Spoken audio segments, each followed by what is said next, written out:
No, I think maybe in a couple of decades when people look back, the thing they will remember from the COVID crisis is this is the moment when everything went digital. And this was the moment when everything became monitored. That we agreed to be surveyed all the time, not just in authoritarian machines, but even in democracies. And maybe most importantly at all, this was the moment when surveillance started going under the skin.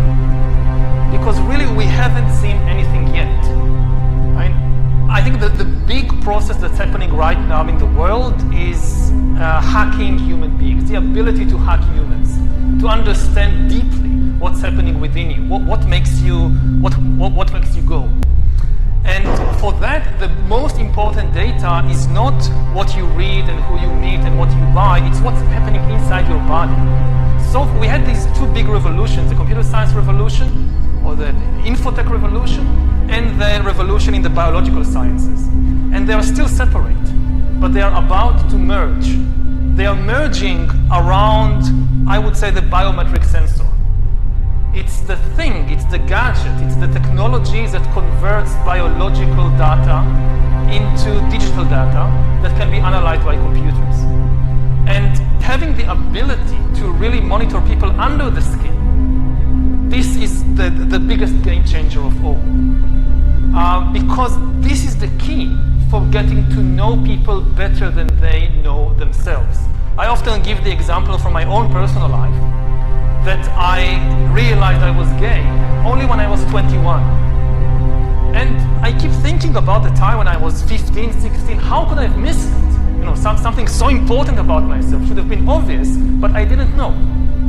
Now, today, or in 5 or 10 years, any algorithm of Microsoft or Amazon or the government would be able to know such a thing when I'm 12 or 13, just by monitoring what's happening in my body, what's happening to my eyes when let's say I see a boy and a girl walking on the beach.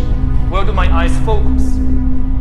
So this is the crucial revolution, and COVID is critical because this is what convinces people to accept, to legitimize total biometric surveillance. We want to stop this epidemic.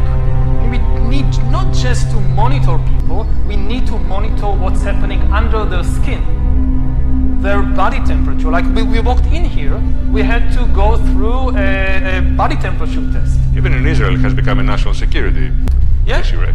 So again, I'm not against surveillance. It's an important tool, especially to fight epidemics. The question is again, who is doing it and how? If you give it to the security service to do it, that's extremely dangerous. Yes, now they're using it to see whether you have the coronavirus. But exactly the same technology can determine what you think about the government. You know, anger is a biological phenomena, just like disease.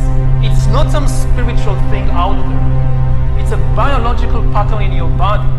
With this kind of surveillance, I mean, you watch the big president, the big leader, gives a speech on television. The television could be monitoring you and knowing whether you're angry or not, just by analyzing the cues, the biological cues coming from your body.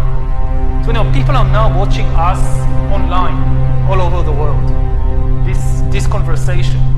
Now, maybe even right now, the people who are watching us are being watched and analyzed.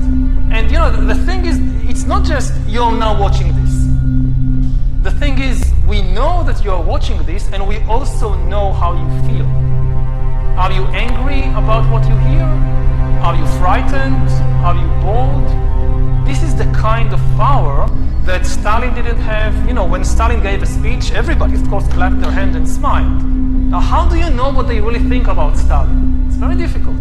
You can't have a KGB agent following everybody all the time. Even if you do it, he's just watching your outside behavior. He doesn't really know what's happening in your mind. But in 10 years, the future Stalins of the 21st century, they could be watching the minds, the brains of all the population all the time. And also they will have the computing power to analyze all that. You know, it's not just having an agent following everybody all the time. The agent in Stalin's days writes a paper report, and you have these millions of paper reports piling up in Moscow. Somebody needs to read them, to analyze them. That's impossible. Now you don't need human agents. You don't need human analyzers. You just have a lot of sensors and an AI which analyzes it, and that's it. You have the worst totalitarian regime in history.